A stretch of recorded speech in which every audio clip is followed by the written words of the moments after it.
Who should partner Max Verstappen for the Red Bull team in 2021? In this video, I'm going to give you 5 reasons why the man should be Sergio Perez. Welcome to my F1 channel. Welcome to Peter on Pole. My name is Peter, in pole position, to give you 5 reasons why Sergio Perez should be in Red Bull next season. First of all, Sergio Perez should have a seat next season. I mean, what is going on?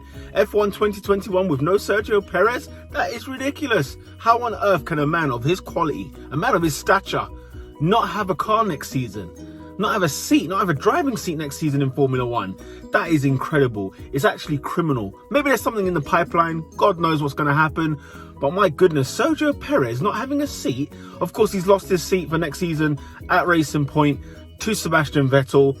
You could argue again, what on earth is Sebastian Vettel doing not having a seat next year after he was getting booted out of Ferrari, thanks to Carlos Sainz. But my goodness, Sergio Perez has to be in Formula One next season. And I'm not talking about no dibby teams at the back. You know, even the midfield I can accept. But why don't we give him another push? Why don't we put him back near the front of the grid and put him in that Red Bull and partner him next to Max Verstappen? He needs to be in a seat. Reason number 1. The second reason, okay, he's been in a big team before. Good team, bad time. McLaren, I mean, come on, that was a clown's car, if anything else, that McLaren. Martin Whitmarsh, those good old days. You know what, like 2013 was a horrible year for McLaren, and unfortunately it was a horrible year for Sergio Perez. Did the man warrant losing a seat at McLaren? No, he did not. He walked into a place that just, it was treacherous. It was horrible. It was an absolute horrible season. Oh man. But anyway, since then, he's grown so much as a driver. Look at his years at Force India.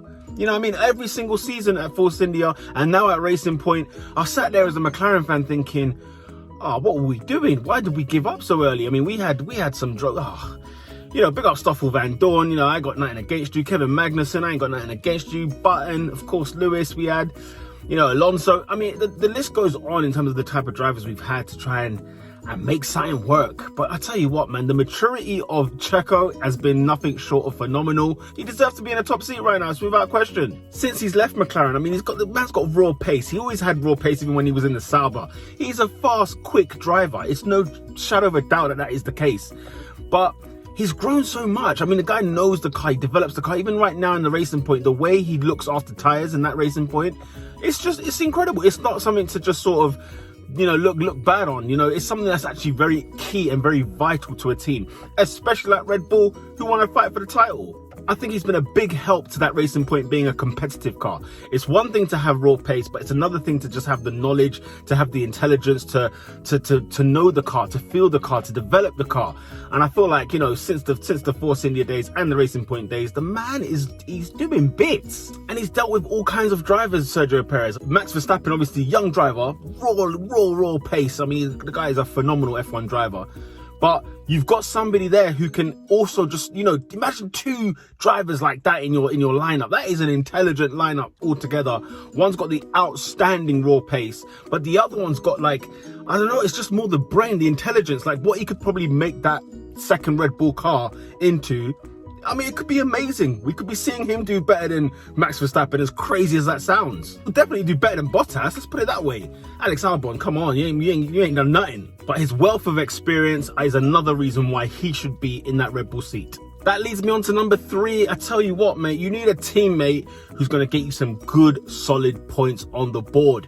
Unfortunately, Max Verstappen seems to be doing all the dog work ever since he joined that Red Bull and became part of the senior team in Red Bull. And there's been no one that's really, you know, I love a Pierre Gasly, don't get me wrong, I got big love for him. But, you know, when he was there, let's just keep it a buck, he didn't perform as well as he should have. And we can all argue and make the case that, you know what, any second Red Bull driver gets given like a second-hand car or whatever it may be. You know, the car might be rubbish, but let me tell you something. Who can deal with that pressure? Sergio Perez. Doesn't matter how bad the car is, the guy still seems to unlock something. The guy will get you team points, and he will get you, you know, he is a great team player. And Red Bull, and like any other constructor, they care more about the constructors' points than they do the drivers' championship. So look, if you want to get some bags in the points, man, some points in the bags in the what am I talking about? Sergio Perez, man, you need to be in that Red Bull. You know, Sergio's never even had issues with teammates, really. Not that I can think of where it causes too much friction, or it's a bit like this is a bad case to handle, you know, if you put somebody like, I don't know, say Vettel went back into that Red Bull, or say an Alonso went in there, or Hamilton went in there, you could see some friction occurring, especially with Max being technically the main driver. But although Sergio's got a competitive streak in him, at the same time he's not a nuisance. He doesn't disturb anybody. He doesn't create fuss. In fact, he's a great team player. Red Bull could do with that, by the way. Number 4, Alex Albon. I've got to bring him up because he's just not doing it. He's not doing the bits. He's not doing the business. And unfortunately, Alex, I mean, this is a cruel world that we live in, and Formula One is no nicer. So you're not putting it up. You're not doing the work. Yes, you've been in there now. What? I don't even know. It's probably about a year now, to be fair. And I'm sorry, man. I'm not even getting improvements over the season. Do you get what I mean? It's not even like, okay, you know what? He was finding his feet, getting points here and there. He's learning. He's developing the car. Blah blah blah. None of that. Then we got a podium from him, obviously in obscene circumstances, which is the only time he'll get a podium with the Red Bulls. I'm so sorry. I'm sorry to say it. He has the second best car on the grid. Second best car on the grid in 11 races in the season so far, however long it is. He may only have 1 podium this season. Disgraceful. I'm not having it. Pierre Gasly's won a race. Okay, the circumstances again, exceptional. But nonetheless, even when Pierre Gasly won the Italian Grand Prix, where was Alex Albon? Can't find him. Is the car unreliable, or is it his fault? It's a bit of both. I'm not going to throw all the blame on Alex Albon, but let's be honest, bro. When you're at the top league, when you're at the elite, fighting for the big leagues, you ain't got time to be wasting on no dibby drivers, man. Sorry, Alex. I believe that Sergio Perez will squeeze everything out of that car. Even if, for argument's sake, let's just say that second car is just a wash. Yeah, let's just say it's a terrible car. We don't know it's true, but let's just say it is. And they're prioritizing Max Verstappen with all the equipment, with all the tools. The truth of the matter is this: Sergio will squeeze the daylife out of that car. And every point that you see him get, you will say, do you know what? Fair play. And I don't think the Red Bull car is that bad. I just don't believe it. There's no way you can tell me second best car on the grid. Alex Albon. Honestly, Alex Albon's performances have just been below par. And the Red Bull that I've known to be ruthless aggression, they should be. I mean, they should really make this cool. They should really make it happen. And I'm not saying just get rid of a guy for the sake of getting rid of a guy, which is Red Bull being accused for that a lot. And I do agree that they do make rash decisions. They do make it harsh. The reason why I would advocate for it, look at what's on the table. Sergio Perez. Do you get what I'm saying? There are drivers out there that are better than Alex Albon and should be in that Red Bull seat. Fact. You fling Perez in there and you've got a shot of being number 1 in the constructors. No doubt about it. And number 5, and this kind of brings it all full circle, Red Bull need a second driver with wisdom, with experience, with talent. You know, you need to have the combination of a bit of everything. Far too long we've seen, your Danny Kvyats, you've seen your Pierre Gaslys, you've seen your Alex Albons, and it's no disrespect to any of them, man, but for the performance of the car, for what they're getting out of that car, I'm not trying to hear it. I'm not trying to hear it at all.